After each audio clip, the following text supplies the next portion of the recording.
I'm Elamin Abdelmahmoud, and this is Commotion. And look, if you've not heard of Ssense, what I want you to do is just find the closest fashionable millennials you know, and then ask them about it. And what they'll do is they'll tell you. They'll tell you that Ssense is a clothing store in Montreal, and thanks to its incredible focus on online shopping and these legendary sales of luxury brands, they've built a really loyal customer base worldwide.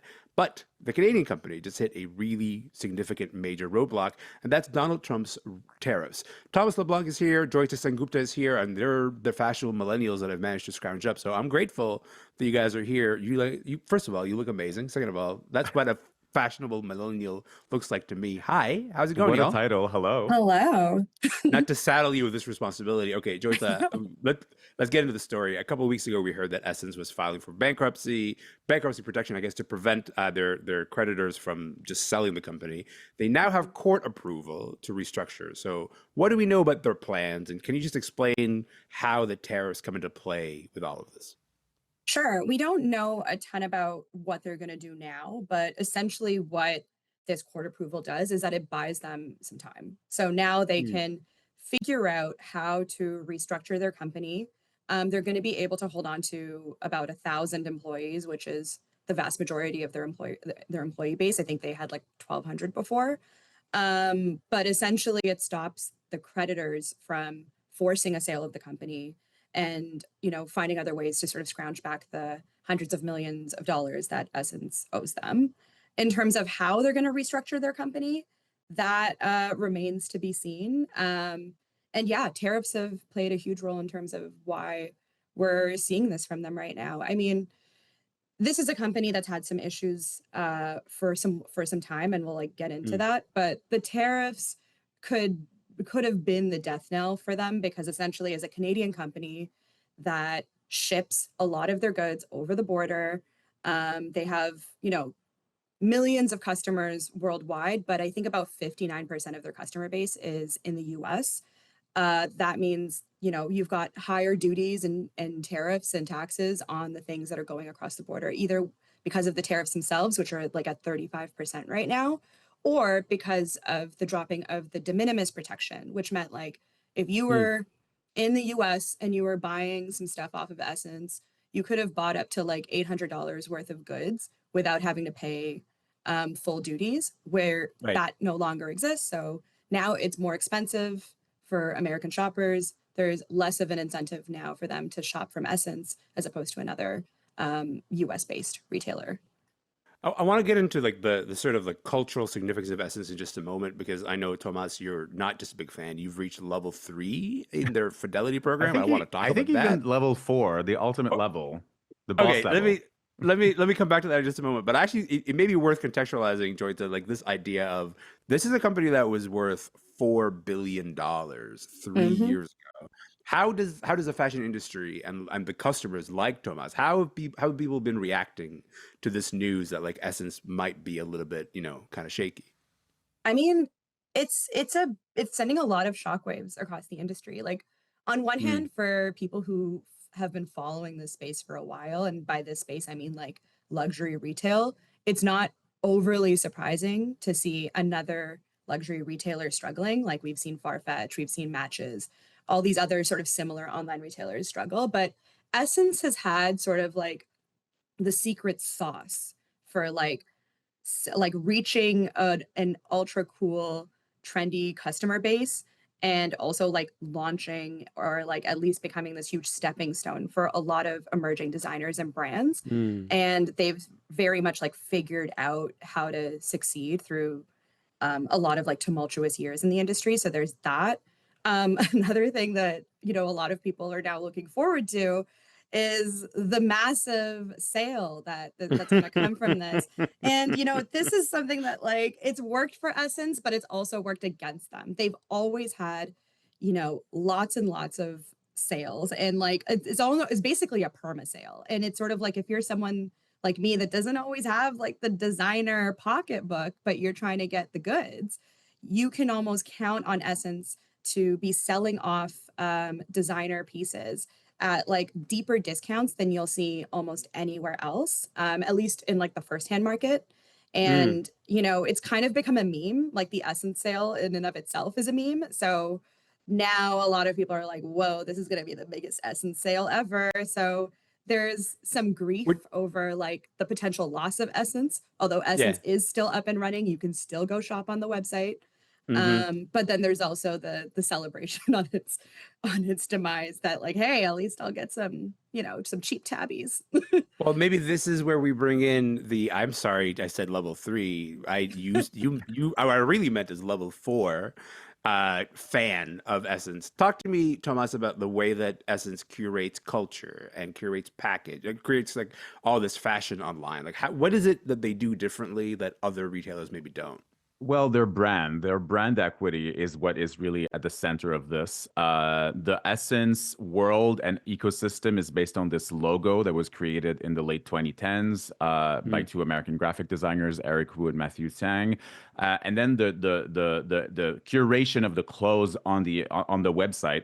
Usually, an e-com website that's selling clothes would not necessarily take pictures of every item that is on sale on their website. They would work with whatever what material the brands would give them. But Essence created this visual language, taking pictures of every single item that's on sale on the website, Mm. styling it, and creating this look with the Essence fashion model that's usually very young. You joked about millennials, but really the models were Gen Zs over the last like 6 7 years. Very Mm. skinny, don't look very healthy, and then they would be styled in a way that just the coolest way. If people maybe have reference with Balenciaga, which is more of like a high fashion, but what they would do is mix the high fashion in the styling with more accessible streetwear. I Mm. reached level 4 by being a revenge consumer. That's the term that was used post-pandemic 2021 to 2024. So people who've like just like spent more because they were angry at the world, I guess. So that's how Essence has become such a behemoth in the last couple of years. Kind of people being really drawn to that culture, and just like loving the overall experience. I've loved, especially living in Montreal, that I would get these items shipped from Montreal, so I would get them day after. Was Mm. extremely lucky with this, Of course. and they listen, Montreal is a cultural city, and Essence is one. I think it's one of the cultural companies of the last decade that, as Montrealers, we're really proud. And I feel that culture that I'm talking about on the website kind of like reflects our unique take and mixing of streetwear and high fashion in Europe and North America. And I think that's not a coincidence that Essence is based in Montreal in that sense. Okay, two things. Number one, leave it to someone from Montreal to be like, it's a Montreal thing. You wouldn't understand. That's the first thing. Second thing, maybe more importantly, self-identifying as a revenge shopper. I'm obsessed with that. But I think I guess like let's get into the Montreal of it all because like this is a company that was founded by three brothers out of Montreal, Basil and Rami and Firas Atala. What do we know about them, Joyita? What do we know about these three brothers? I mean, this is a super interesting immigrant Canadian success story. Hmm. So these three brothers are Palestinian born. They grew up in Syria. They moved to Montreal in their teens when their father sort of moved the family over here. And it sort of, Essence essentially started with Rami Atala. He's the CEO of the company. And he goes to school for like computer science. And while he's in college studying computers, he's also reselling designer jeans. So he Hmm. kind of gets into the world of e-commerce that way. And pretty much like one of his final school projects was like the very, very baby, like fetus version of Essence. But Hmm. they saw some real potential there. And what's really unlikely about this story is that like he's got a computer background. He got his brothers involved. One is like a finance and economics, background person. Like that was his major. The other was like in mechanical engineering. So none of them are from the fashion world, but they just Hmm. had sort of they got us a loan from their dad to start this company. And I think their sort of like boldness and like trailblazing sort of nature, I think is also part of the secret behind what has made Essence work so well, because what they lacked in like connections in the fashion industry or like their own sort of basis of knowledge there was Hmm. leaning on like young creative in the know fashion outsiders to sort of come into the company and take risks. Like they took Right. chances on designers that were emerging, and they were bold with their editorial vision. It's an ambitious project. You see that like they sell clothes, but then they also have a very like incredible editorial side of things where there's a lot of great content. It's almost like a fashion magazine too. Yeah. So it's just three really ambitious brothers that have made it work as outsiders in this industry. I was gonna say, like, my introduction to Essence was through the great writers that they've actually helped shepherd through that online magazine, who just talk about culture in general. And I was like, oh, I guess they also sell clothes. Like, but I'm not a cool person. You know what I mean? Like, I'm not one of you guys. But I think what's important to point out, Thomas, is that Essence is so focused on the internet that they only have one brick and mortar store in Montreal. And then you're sort of still talking about the Montreal of it all. So tell me about like the impact that the brothers have had in the city. So let's start with this. Let's start with the store. The store is located in Old Montreal, but it's barely a store. It's more of a temple of really expensive clothes. What you can do is kind of order the clothes; they will get delivered there. You can try them on and possibly buy them. Celebrities, if they stop in Montreal, will possibly go to the store, maybe post a story. So that's always very exciting. But their head office, I think that's what's interesting, is located in the old textile district called Chabanel.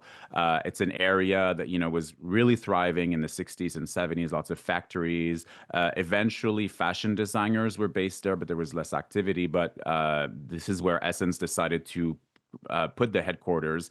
And then there is the distribution center that's near the airport.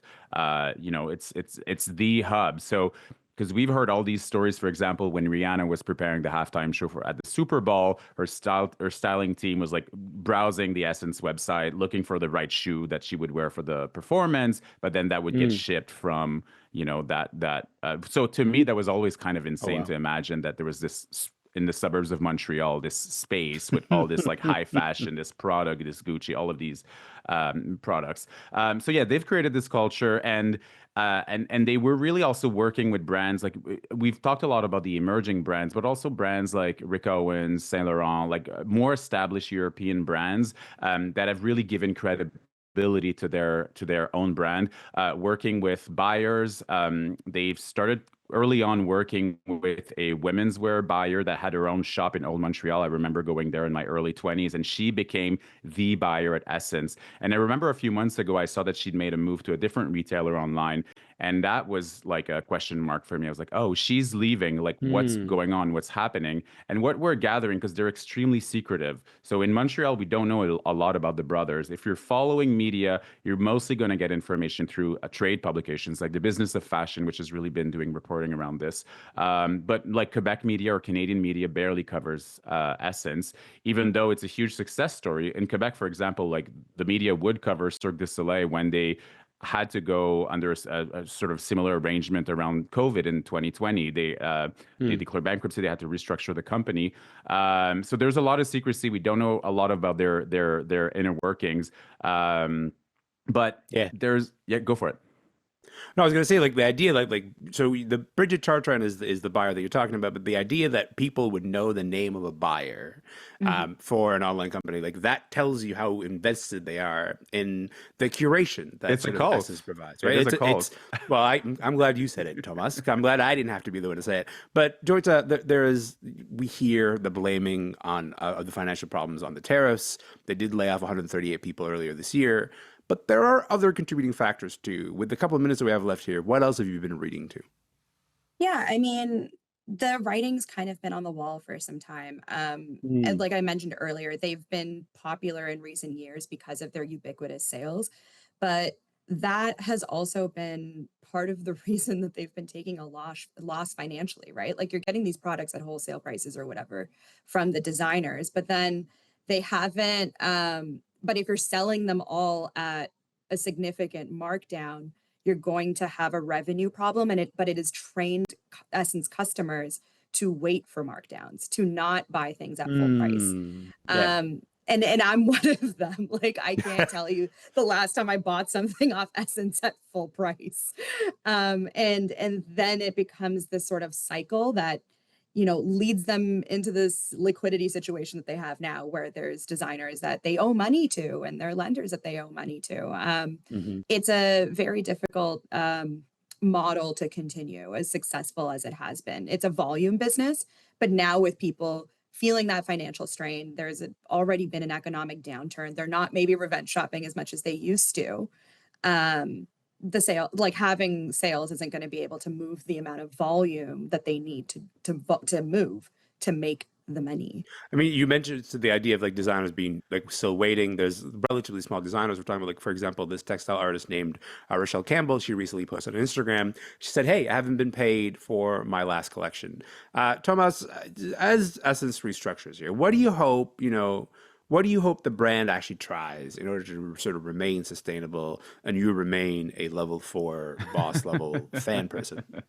Um, Listen, I think there is potential because they, as I said, they have such great brand equity. People love the Mm, brand. People are clearly, we're talking about it. I love this brand, but they need to simplify. I think the website is still probably too cluttered from like brands from the past that they used to carry. They don't necessarily carry anymore.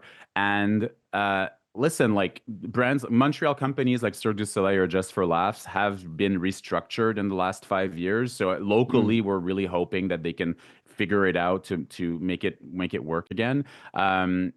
Fashion is also like is having an existential moment, like in terms of fast fashion. mm. We've seen in Canada we've lost the Bay, but at the same time, Simons, which is another Quebecois retailer, is opening at Eaton Center. So I They're think like expanding, yeah. retail is like is really in a flux. So I think they can figure out maybe it's actually more physical spaces in the big cities that we think of when we think of luxury fashion. They'll probably need to not only with emerging designers but also mend the relationships with big fashion houses, because the situation you were describing is, listen, there's nothing wrong with Winners or Marshalls, but this is what we're looking at. Just like Mm. online, we're looking at a brand that's selling deep discounts for more, either high fashion or sportswear like Nike. Nike was really popular in Essence. So I think they'll need to make decisions and decide like if this is still what they want to keep doing or not, and then possibly go for maybe an older generation, maybe actually Mm. go for millennials or people who will maybe be able to navigate the next couple of years economically in ways that sadly maybe not as many young people will be able to. That's just the nature of commerce and business. Then obviously that raises other questions of generational equity and all that. But I Yeah. think in terms of managing the business, I think that's what we're going to see. Listen, I hope one day we get the book, the tell-all, the documentary. I I'm need sure we it. will. I'm sure we will. 100%. In the meantime, I don't know if you noticed about that little drive-by at Winners and Marshalls. I take it to heart, okay? That was directed at me, and I'm now going to go hide in a cave. But in the meantime, I appreciate both of your time. You guys are the best. Thank you so much for your time. Thank you. Thanks so much for having us. Thank you. Thank you. Thomas Leblanc is a culture commentator on Radio Canada. He's in Montreal. And Joyita Sengupta is a producer at CBC News. She was in Toronto.